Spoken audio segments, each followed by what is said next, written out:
في مدرجات الوداد. اوه صورة جميلة، صورة رائعة، ودائما اللون الدائم لجماهير الوداد.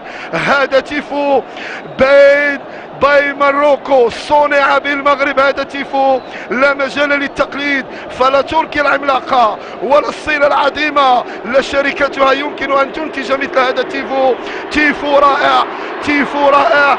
في المقابل هدف جميل للوداد البيضاوي في المدرجات، في انتظار ان تبدع الرجاء. هي الان رويدا تقترب من الخط الامامي، في انتظار ان تكون الصورة جميلة، في انتظار ان تكون الصورة حديث عن تيفوين، ولكن الحديث هذين التيفوين هما سيصنعان بالمغرب، صنع بالمغرب. هذا هو العنوان الاكبر والابرز، واسم المغرب يعلو ولا يعلى عليه.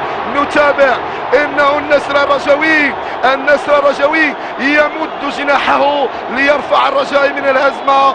اوه صنع بالمغرب، المغرب هو الفائز. إصابة في المدرجات هنا بمركب محمد الخامس، لا صوت يعلو. اوه لوحات فنية، اينك يا الراحل بيكاسو ودافنشي. ها هي الصورة تبدع، اجتمعت الانامل واجتمع شباب المغرب وشباب البيضاء في ابداع هذا التيفو. هكذا يمكن اقول هي الروح، المبادرة الوطنية البشرية بالفعل هي مبادرة. فالمغربي ان اقر على صنع التحدي، اذا دائما صورة جميلة وصورة رائعة. يمكن اقول بانه هذا يشرف المغرب في انتظار ما ستؤول به المباراة من مباراة حارقة ما بين الطرفين. نسر الرجوي والوداد دائما بصورة معبرة توحي بالفن السابع، ودائما يمكن اقول بانه هذين الصورتين وهذين التيفوين ابدعهما شباب البيضاء. يمكن اقول بانه صنع بالمغرب هو العنوان الاكبر والابرز لهذه الديربي 119 في انتظار انطلاق المباراة. كما قلت بانه مستوى ونيفو طلع بشكل كبير وكبير جدا. اعتقد بانه هذه رسالة للاعبين وللمدربين من اجل الابداع، فلهم الشرف ولنا شرف التعليق على مثل هذه اللوحات الجميلة، لوحات رائعة على ارضية الملعب. مباراة لن تكون سهلة بتاتا، فالقراءة الأولية توحي بأنه الوداد في أحسن حالاتها رغم التعادل الأخير أمام المولودية القادمة في مسار البطولة.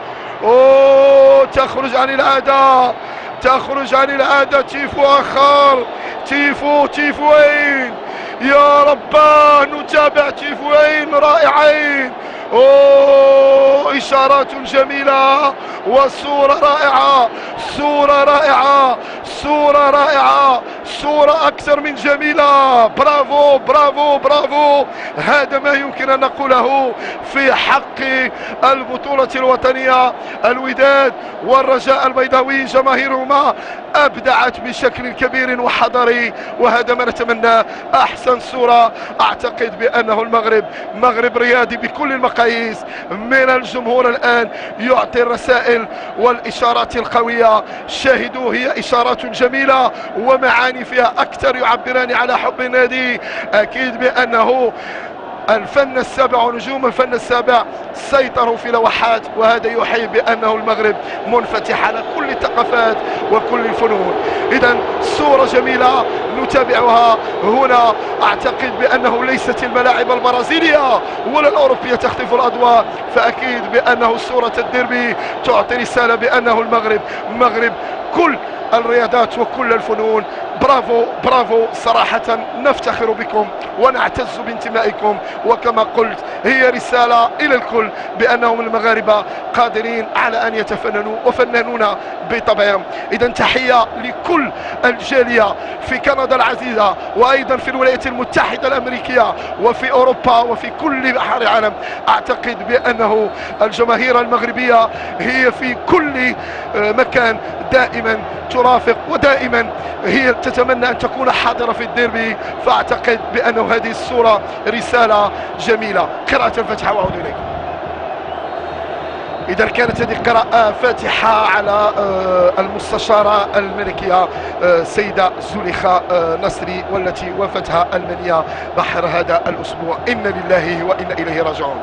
على بركة الله ستنطلق المباراة، وسأعطيكم هذه التشكيلة الديربي الرابع للحكم بوشعيب الحرش الذي سيقود هذه المواجهة. ونبتدئ كالعادة بالفريق الزائر، أي فريق الرجاء البيضاوي، بحكم بأن الوداد هي المستقبلة. هناك في حراسة المرمى أنس سنيتي، أول محمد مطيب عمر، أحمد جحوح، كروشي عادل، الرقيع عصام، أوساكون العائد، لاميلي شكيتو،